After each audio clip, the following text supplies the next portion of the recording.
ലോകമിപ്പോൾ ശ്വാസം അടക്കി പിടിച്ചു നിൽക്കുകയാണ്. ഏതു സമയം എന്തു വേണമെങ്കിലും സംഭവിക്കാം. ലോകത്തിൻ്റെ കണ്ണ് മുഴുവനും ഇപ്പോൾ ഇറാൻ്റെ ദി സ്ട്രെയ്റ്റ് ഓഫ് ഹോർമുസ്, അതായത് ഇറാൻ്റെ കടലൊടുക്കിലേക്കാണ്. അവിടെയാണ് ലോകത്തിൻ്റെ ഇനി വരാനിരിക്കുന്ന സ്ഥിതി അല്ലെങ്കിൽ ലോകത്തിൻ്റെ ഭാവി അത് നിർണ്ണയിക്കപ്പെടുന്ന പ്രധാനപ്പെട്ട സ്ഥലം. വലിയൊരു സമ്മർദ്ദത്തിലൂടെയാണ് കഴിഞ്ഞ കുറേ നാളുകളായി ഇറാനിലെ ഈ ദി സ്ട്രെയ്റ്റ് ഓഫ് ഹോർമുസ്, അതായത് ഹോർമുസ് കടലിടുക്ക് കടന്നു പോകുന്നത്. പരസ്പരം അങ്ങോട്ടും ഇങ്ങോട്ടും കപ്പലുകൾ ആക്രമിക്കപ്പെടുന്നു. കപ്പലുകളെ ഇരു രാജ്യങ്ങൾ പരസ്പരം പിടിച്ചെടുക്കുന്നു. ലോകമാകട്ടെ അതിൻ്റെ ഭാഗമായി വലിയ സാമ്പത്തിക പ്രതിസന്ധിയിലേക്ക് കടന്നു പോവുകയും ചെയ്യുന്നു. ഇറാൻ അമേരിക്കൻ ഈ ഒരു യുദ്ധ സാഹചര്യം അത് സമാധാനത്തിലേക്ക് പോകുമോ, ഇനി അതല്ല മറ്റൊരു മൂന്നാം ലോക മഹായുദ്ധത്തിലേക്ക് കടക്കുമോ എന്നുള്ളത് നമ്മളെല്ലാവരും ഇനി കണ്ടു തന്നെ അറിയണം. കഴിഞ്ഞ ദിവസമാണ് അമേരിക്കൻ പ്രസിഡന്റായ ഡൊണാൾഡ് ട്രംപ് ഞാൻ സീസ് ഫയർ എക്സ്റ്റെൻഡ് ചെയ്തു, അതായത് വെടിനിർത്തൽ കരാർ നീട്ടിയിരിക്കുന്നു എന്നുള്ള പ്രസ്താവന പുറത്തിറക്കിയത്. പാകിസ്ഥാനുമായിട്ടുള്ള ചർച്ചയ്ക്കൊടുവിലാണ് ആ ഒരു തീരുമാനം എടുത്തത് എന്നുള്ള വാദമായിരുന്നു ട്രംപ് മുന്നോട്ട് വെച്ചത്. അത് ട്രംപ് പറയുന്നത് എന്നല്ലാതെ ഔദ്യോഗികമായി കൊണ്ട് തന്നെ മറ്റാരും അത് സ്ഥിരീകരിക്കുകയും ചെയ്യുന്നില്ല. ഇറാനാകട്ടെ അതിനെ പുച്ഛത്തോടുകൂടിയാണ് തള്ളിക്കളയുന്നതും. അത്തരത്തിൽ ഒരു വശത്ത് ഡൊണാൾഡ് ട്രംപ് ഇത്തരത്തിൽ വെടിനിർത്തൽ കരാർ നീട്ടിവെച്ചുകൊണ്ട് മുന്നോട്ട് പോകുമ്പോൾ, മറുവശത്താകട്ടെ ഇറാൻ അതിൽ നിന്നും വകവയ്ക്കാതെ പേർഷ്യൻ കടലൊടുക്കിൽ ഇറാൻ്റെ IRGC സേനകളെ ഇറക്കിക്കൊണ്ട് വലിയ രീതിയിലുള്ള ആക്രമണം നടത്തുകയും ചെയ്യുന്നു. ഇന്ന് ഇറാൻ പത്രവാർത്താ മാധ്യമം, അതായത് തസ്നീം ന്യൂസ് ഏജൻസി ഒരു വാർത്ത പുറത്തുവിട്ടു. ഇറാൻ സേനയായ IRGC 2 കപ്പലുകൾ പിടിച്ചെടുത്തു. അതിൽ ഒന്ന് ഇസ്രായേലിൻ്റെ കപ്പലാണ്. In a bold show of force, Iran's Islamic Revolutionary Guard Corps stormed into the Strait of Hormuz and seized 2 vessels. In a statement, the IRGC Navy identified the ships as MSC Francesca and Epaminondas. These vessels were detained for, quote, jeopardizing maritime security and then taken to Iranian shores. The statement claimed that one of the 2, quote-unquote, offending ships, MSC Francesca, was linked to Israel. It further claimed that the vessels, quote, endangered maritime security by operating without the necessary permits and tampering with navigation systems, unquote. The Iranian paramilitary force reiterated that disruption of order and safety in the Strait of Hormuz is its red line. This comes as Iran vowed to use force to smash the US blockade on its ports, while reiterating that the siege of the Strait of Hormuz will continue in retaliation. And the message doesn't stop there. Iran's top military command is now openly signaling full readiness for war as uncertainty looms over the American president's unilateral declaration of the extension of the ceasefire just before its expiry. The Iranian state-run broadcaster reported early Wednesday, quoting a statement of Qatam al-Anbiya Central Headquarters spokesperson Ibrahim Zolfagari, that the country's forces would attack American and Israeli targets with full force if they attacked Iran.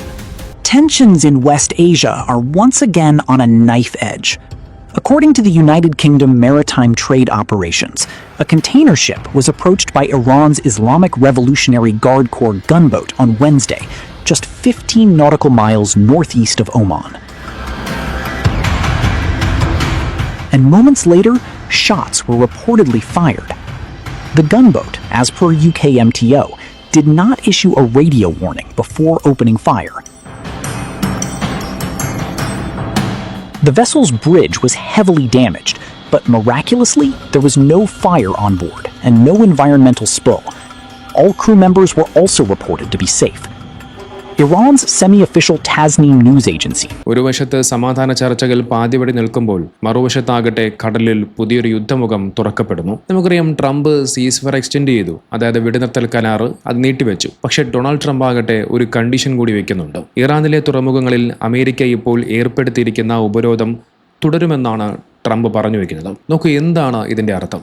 നമുക്കറിയാം, കഴിഞ്ഞ കുറേ കാലങ്ങളായി, വർഷങ്ങളായി ഇറാനുമേൽ ഈ America വലിയ രീതിയിലുള്ള ഉപരോധങ്ങൾ ഏർപ്പെടുത്തിയിട്ടുണ്ട്. പക്ഷേ ആ ഉപരോധങ്ങളിൽ തളരാതെ പതറാതെ ഇറാൻ മുന്നോട്ട് പോയിക്കൊണ്ടിരുന്നു. വർഷങ്ങളായി ഉപരോധം ഏർപ്പെട്ട ആ രാജ്യമാണ് ഇന്ന് ഈ പറയപ്പെടുന്ന അമേരിക്കയും ഇസ്രായേലിനുമെല്ലാം കിടുകിട വിറപ്പിക്കുന്നത് എന്നുള്ളത് നാം എല്ലാവരും മനസ്സിലാക്കേണ്ടതുണ്ട്. ഇവിടെ നോക്കൂ, ഇറാനിലേക്കുള്ള ഈ ഭക്ഷണവും മരുന്നും ആവശ്യ സാധനങ്ങളും ഒക്കെ എത്തുന്ന ആ കപ്പലുകളെ പിടിച്ചടക്കിക്കൊണ്ട് അവർക്ക് വേണ്ട ആവശ്യമായ വസ്തുവകകൾ തടഞ്ഞു വെച്ചുകൊണ്ട് ഇറാനുമേൽ ഒരു ഉപരോധം ഏർപ്പെടുത്തിക്കൊണ്ട് അവരെ എങ്ങനെയെങ്കിലും ഒരു സമാധാന ചർച്ചയിലേക്ക് കൊണ്ടെത്തിക്കണം, അവരെ ആ സമാധാന ചർച്ചയിലേക്ക് വലിച്ചിഴയ്ക്കാനാണ് ട്രംപ് ഇതിലൂടെ ഉന്നം വയ്ക്കുന്നത്. ഞാൻ വെടിനിർത്താൻ തയ്യാറാണ്, പക്ഷേ നിങ്ങൾ ഞാൻ പറഞ്ഞത് കേൾക്കണം.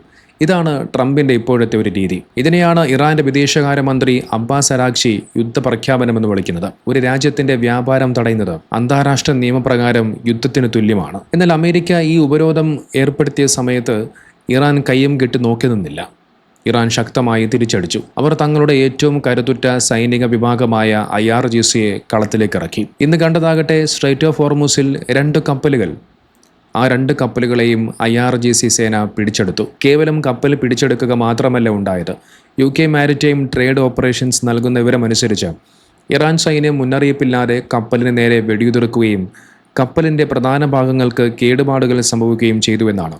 അതിൽ പിടിച്ചെടുത്ത ഒരു കപ്പൽ സയനിസ്റ്റിൻ്റെ, അതായത് ഇസ്രായേലിൻ്റെ കപ്പലാണ് എന്ന് ഇറാൻ പത്രവാർത്താ മാധ്യമമായ തസ്നീം ന്യൂസ് ഏജൻസി പറഞ്ഞു വയ്ക്കുന്നുണ്ട്. അതിനെ അൽ ജസീറ അടക്കമുള്ള അന്താരാഷ്ട്ര മാധ്യമങ്ങൾ സ്ഥിരീകരിക്കുകയും ചെയ്യുന്നുണ്ട്. നമുക്കറിയാം, ലോകത്തെ എണ്ണ വ്യാപാരത്തിൻ്റെ ഭൂരിഭാഗവും നടക്കുന്നത് ഈ ഇടുങ്ങിയ കടലിടുക്കിലൂടെയാണ്. ഞങ്ങളുടെ കപ്പലുകളെ നിങ്ങൾ തടഞ്ഞാൽ ലോകത്തിൻ്റെ തന്നെ ശ്വാസം ഞങ്ങൾ മുട്ടിക്കുമെന്ന വ്യക്തമായ സന്ദേശമാണ് ഇറാൻ ഇതിലൂടെ നൽകുന്നത്. ഇത് കേവലം 2 കപ്പലുകളുടെ പ്രശ്നമല്ല, മറിച്ച് ആഗോള സാമ്പത്തിക വ്യവസ്ഥയെ തന്നെ തകിടം മറിക്കാൻ പോകുന്ന ഒരു നീക്കമാണ്. ഒരിക്കൽ പോലും കുടിച്ച വെള്ളത്തിൽ പോലും വിശ്വസിക്കാൻ സാധിക്കാത്ത 2 ഭരണാധികാരികളാണ്. അതിന് ഏറ്റവും വലിയ ഉദാഹരണമായിരുന്നു ആദ്യത്തെ സമാധാന ചർച്ച നടന്നുകൊണ്ടിരിക്കുന്ന ആ സമയത്ത് ഇറാനിലേക്ക് ഒരു ശക്തമായ ആക്രമണം, ഒരു മിന്നലാക്രമണം നടത്തിക്കൊണ്ട് അവിടുത്തെ പരമോന്നത നേതാവായിട്ടുള്ള ആയത്തുള്ള അലി ഖാംനിയെ കൊലപ്പെടുത്തിയത്. അത്തരത്തിലുള്ള ഒരു പദ്ധതി മുന്നിൽ കണ്ടുകൊണ്ടാണ് ട്രംപ് ഒരുപക്ഷെ ഈ സമയത്ത് ഇപ്പോൾ ഈ സമാധാന ചർച്ചയുമായി മുന്നോട്ട് വരുന്നത്. സമാധാന ചർച്ച എന്നൊക്കെ പറഞ്ഞ് ട്രംപ് ഇപ്പോൾ നടത്തിക്കൊണ്ടിരിക്കുന്നത് അത് പെട്ടെന്നുള്ള ഒരു മിന്നലാക്രമണത്തിന് വേണ്ടിയിട്ടുള്ള പദ്ധതിയാണോ എന്ന് പോലും സംശയിക്കേണ്ടിയിരിക്കുന്നു. എന്തുകൊണ്ട് ട്രംപ് ഇപ്പോൾ വെടിനിർത്തലിന് മുതിരുന്നു എന്നുള്ളതിന് പ്രധാനമായും 3 കാരണങ്ങളാണ് രാഷ്ട്രീയ നിരീക്ഷകർ പറയുന്നത്. ഈ വരുന്ന നവംബറിൽ മിഡ് ടേം ഇലക്ഷൻ വരികയാണ്. നിലവിൽ ട്രംപിൻ്റെ റേറ്റിംഗ് എന്നുള്ളത് വെറും 30%. അമേരിക്കൻ ജനതയ്ക്കാകട്ടെ ഈ യുദ്ധം ഏകദേശം മടുത്തു കഴിഞ്ഞു. അടുത്തയാഴ്ച അമേരിക്കൻ കോൺഗ്രസിൽ ഈ യുദ്ധത്തിൻ്റെ ഭാവി തീരുമാനിക്കേണ്ടതുണ്ട്. അവിടെ ഭൂരിപക്ഷം ലഭിച്ചില്ലെങ്കിൽ അത് ട്രംപിന് വലിയ തിരിച്ചടിയായി മാറും. മറ്റൊന്ന് സാമ്പത്തിക തകർച്ചയാണ്.